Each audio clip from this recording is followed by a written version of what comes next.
नमस्कार दोस्तों। आज हम गुरुवार की एक ऐसी चमत्कारी कथा सुनेंगे जिसे सुनने मात्र से आपके जीवन में जितने भी दुख, दरिद्रता और बाधाएं हैं वो सुनने मात्र से ही खत्म होने लगती है। और गुरुवार के कुछ ऐसे उपाय के बारे में जिसे करने से आपके जीवन में जितने भी बाधाएं हैं, जितने भी कठिनाई हैं वो सारे खत्म हो जाते हैं। तो आपसे नम्र निवेदन है कि आप वीडियो के अंत तक अवश्य बने रहें। तो चलिए शुरू करते हैं इस पावन कथा को। यह पावन कथा भगवान श्री हरि विष्णु और देवगुरु बृहस्पति से संबंधित है। कहा जाता है, जो भी व्यक्ति सच्चे मन से गुरुवार का व्रत करता है उसके घर में कभी दरिद्रता नहीं आती और उसके घर में सुख, शांति, समृद्धि, धन और सम्मान की भी कोई कमी नहीं होती है और उसके घर में कभी दुख नहीं आती और खुशियों से भर जाती है। उसके जीवन खुशियों से भर जाती है, उसको हर क्षेत्र में सफलता भी मिलती है। तो चलिए शुरू करते हैं इस पावन कथा को। बहुत समय पहले की बात है। एक नगर में एक गरीब ब्राह्मण उसकी पत्नी के साथ रहता था। वह ब्राह्मण बहुत धार्मिक था, लेकिन उसकी पत्नी हमेशा धन दौलत की चिंता में डूबी रहती थी।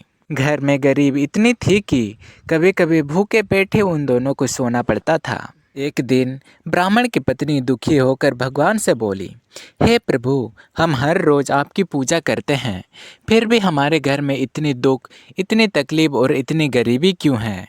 उस रात भगवान विष्णु ने ब्राह्मण को स्वप्न में आए और कहा। भगवान विष्णु ने स्वप्न के माध्यम से गरीब ब्राह्मण को कहा, अगर तुम और तुम्हारी पत्नी सच्चे मन से, भक्ति भाव से गुरुवार का व्रत करते हो, केले की पेड़ की पूजा करते हो, पीले वस्त्र धारण करते हो और साथ साथ गरीबों को भोजन करवाते हो, तो आपकी जीवन से सारी दुख, सारी दरिद्रता, सारी समस्या, सारी बाधाएं खत्म हो जाएगी। फिर सुबह उठते ही ब्राह्मण ने यह सारी बात अपनी पत्नी को बताई।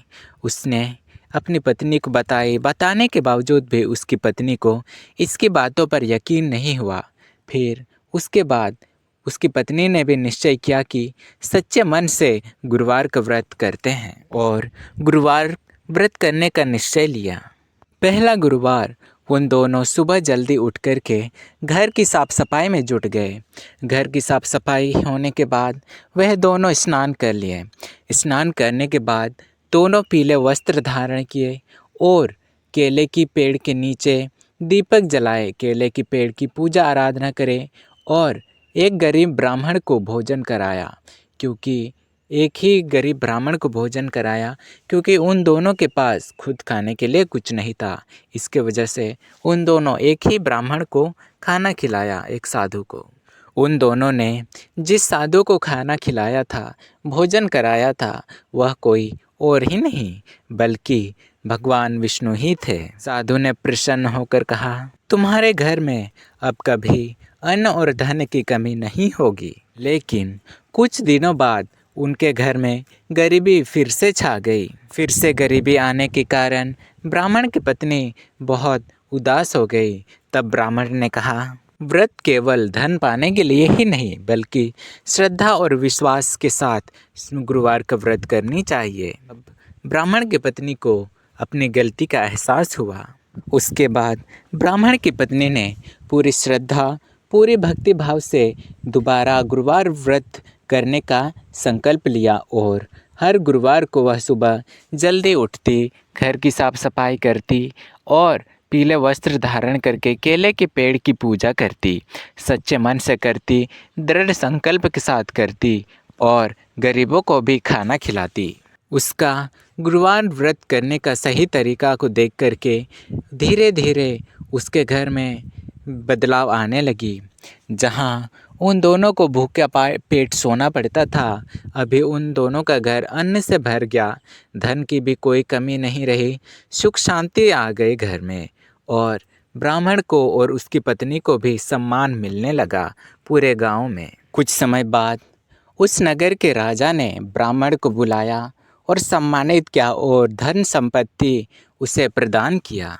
ब्राह्मण की पत्नी यह देख करके बहुत भावुक हो गई और रोने लगी और हाथ जोड़ कर के प्रभु से कहने लगी, हे प्रभु, मुझे क्षमा करे, अब मुझे समझ आ गया व्रत केवल अच्छी पूजा ही नहीं बल्कि सम्मान, भक्ति, विश्वास और सच्चा मन से व्रत करना ही व्रत कहलाता है। लोगों की सेवा करना ही व्रत होती है। मुझे क्षमा करें। ध्यान रहे, गुरुवार का व्रत करते हो तो आपका मन में एकदम पवित्रता होनी चाहिए और इस दिन आपको गरीबों को भी भोजन खिलाना चाहिए। सच्चे मन से गुरुवार का व्रत करना चाहिए। तो चलिए जानते हैं गुरुवार के कुछ ऐसे उपाय के बारे में जिससे करने से आपके जीवन की सारी दुख, सारी कठिनाई समाप्त हो जाती है। तो चलिए शुरू करते हैं। आपको सुबह जल्दी उठना है।